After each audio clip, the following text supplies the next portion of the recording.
Guys, இனி நம்ம பார்க்க போறதுன்னா காலிஃப்ளவர் பரோட்டா. வாங்க பார்க்கலாம்.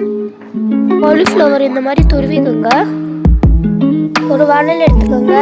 1/2 kg துருவின காலிஃப்ளவர் சேர்த்துக்கோங்க. அந்த பூ மட்டும் தான் சீவணும்.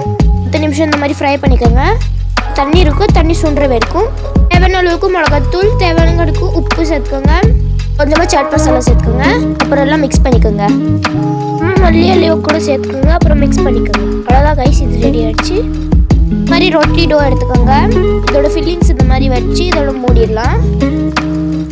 இந்த மாதிரி பரோட்டா ஷேப் கொடுத்துடலாம். பேன் எடுத்துக்கோங்க. இதை நம்ம 2 பக்கமும் நல்லா ஃப்ரை பண்ணிக்கலாம். இதில் கொஞ்சமாக எண்ணெய் சேர்த்துக்கலாம். அப்புறம் இது நல்லா திருப்பிக்கலாம். இதே சைடு திருப்பி எண்ணெய் சேர்த்து திருப்பிக்கலாம். இந்த 2 பக்கமும் ஆனதுக்கப்புறம் அவ்வளோதான் கைஸ், இது ரெடி ஆயிடுச்சு.